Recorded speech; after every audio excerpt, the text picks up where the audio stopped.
Last week I said we'd talk about how to work when your plans don't work. So let's try some improv. I can hear you groaning already. I can speak a sentence. I can say one word after another. See how I do it, how it sounds. This is how you write without planning anything out. This is how you just sit down and type without necessarily having anything to say. That's obviously not something you should do. Where I live in LA, there's just bunches of improv. Improv is short for improvised, meaning created and performed spontaneously and without preparation. There's improvised comedy, there's improvised jazz, there's improvised Shakespeare and improvised musicals. Fortunately, none of it is what people think of when they think of the word improvise. When you picture someone making up something on the fly, you picture a kind of pure childlike instinct. We've all heard it before, sitting in our white vans and eavesdropping on unaccompanied minors. I hit you with the sword. I block it with my shield. I shoot you with my laser that blows up shields. I have got unbreakable armor. Do you know that unstoppable laser breaks unbreakable armor? See, that's fun stuff, right? It's so productive, too. In our unstoppable laser example, we see the main pitfalls of bad improv. So 1 is the failure to agree on a basic reality. Number 2 is failure to agree on the aim of the improv. And 3 is the failure to agree on the heart of the matter. I am not here to teach you about improvisation as an art form. However, it can teach us something about how to write when our best laid plans go off awry. Failure to agree on a basic reality. That's number 1. In the story of Run Prometheus, I ended up with a pretty major problem, and the problem was that I hadn't built my world before I started playing in it. The way to build a world is an improv tool called Yes And. So we start with a single premise. A depressed college student creates an artificial intelligence to make her happy. Good premise. Yes and, we say, yes, I agree to that premise, and let me add to that premise. Yes, the artificial intelligence works to make her happy, and the artificial intelligence has no other parameters than making her master happy. Interesting. Yes-anding is good because it supports and upholds the precedent of the premise. However, it doesn't leave that premise alone. It builds on it, interpreting it to its most interesting logical conclusions. Yes, and yes, the artificial intelligence knows that harming other people for her master will make the master sad. And what the master doesn't know can't possibly hurt her. And what does happiness mean anyway? And can one ever be happy if their happiness is possibly an illusion? And how can one possibly know that they're not being lied to? Dang, I had a really interesting book. Then I took it to Crazy Town. Crazy Town is where unbreakable armor and unstoppable laser meet. They're both cool concepts, but if there's 2, 4, 18 cool concepts all getting dumped at once, you enter a space that is tonally asymmetrical, where cool concepts and premises are lost in chaos. Yes, a depressed teenager made herself an AI, and I introduced a biographer for my main character. Yes, the biographer takes down her biography, and he's prone to tangents about the nobility of history, and he flies around with her enigmatic, handsome billionaire butler in an electric helicopter, and he has some dice that are used to randomize his actions and keep the AI from guessing his next moves. And I'm not really sure what he's moving toward, but he sure is moving there. And did I mention that he rolls the dice to decide whether or not to eat a steak at one point?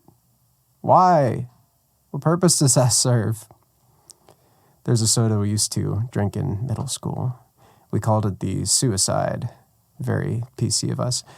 You go to a soft drink fountain and mix every single option together, even the water tap.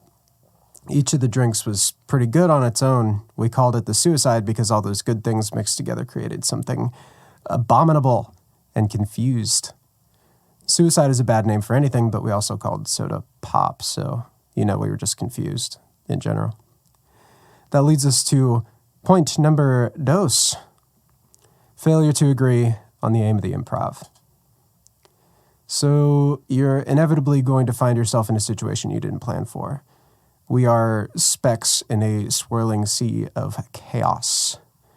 Mike Tyson lisped it best. Everyone has a plan till they get punched in the mouth. Stuff happens, and we adapt. The great improvised moments in history are when someone approached a situation with a plan, experienced chaos, and adapted admirably. In fact, the greatest thing about improv is the fact that nobody planned for it. That sounds a bit obvious, but, hear me out. Improvised jazz is nice to listen to. It inspires awe when you realize how quickly someone adapts to a key change. When you watch a movie, hear a great one-liner, and find out that the moment was improvised, you're not as much impressed by the line itself as you are by the actor behind it. And what emerges from improvisation is sometimes more brilliant than any plan could be. If you approach a situation with a plan, you'll go for the plan that has the greatest chance of success. If you approach a situation without a plan, you'll be forced to try something new, something innovative. In the film Apollo 13, 3 astronauts face a unique problem. They're in space, which is where astronauts go, and their survival depends on the ability to fit spare CO2 filters from one spacecraft's scrubbers into another spacecraft's scrubbers. Say that 10 times fast. One craft takes square filters, the other takes round filters, and seeing how the nearest auto body shop is not in space, they have to figure out how to fit a square peg into a round hole using only what's on the spacecraft. They have to do it fast. Copy that. Is this typhoon still present in the splashdown here? Yeah. We got the parachute situation, the heat shield, the angular trajectory, and the typhoon. There's just so many variables. I'm a little I know lost. what the problems are, Henry. This could be the worst disaster NASA's ever experienced. With all due respect, sir, I believe this is going to be our finest hour.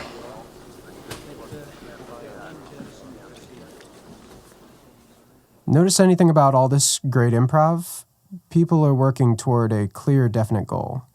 The musicians are trying to make beautiful music. The movie makers are trying for a great film. If the musicians are instead vying for attention, if the actors are trying for a tonal shift, if NASA is doing anything other than trying to get their people home in one piece, they work at cross purposes.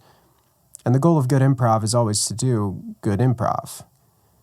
I missed out on having a common goal on this project. I wanted to write a Frankenstein story. I wanted to write a careful what you wish for story. I wanted to write a frame narrative to write about doubt and despair. I didn't think about what it was for. I didn't think about the first thing I should have thought about, which is writing a good story. And that leads us to number 3, which is failure to agree on the heart of the matter. The heart of my story should have been what caused me to write it in the first place. At some point, the elements of your story are going to disagree with one another. It's inevitable. At that point, there's only one thing you can do, which is look at what you're doing and why you're doing it. The children in our laser shield example have failed to realize that their innermost desire was not to deny one another's reality, but to have their own reality affirmed. They can have what they really want without fighting. Imagining ways around the problem actually makes me happy. It's the cheese at the end of the mouse's maze.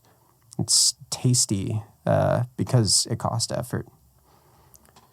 And that's the heart of all improvisation, to reframe obstacles as challenges, to reimagine difficulty as stimulation. Why else do we imagine characters in harrowing situations? So that, if they make it home safe, they can rest the rest of the righteous. Why do we love underdogs? Why do we root for the rebels?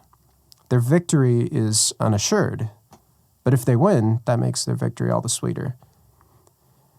As I write this, I'm no longer so discouraged by the failures in Run Prometheus. It could be the worst disaster I've ever experienced, but it's that very potential for disaster that could make it potentially our finest hour.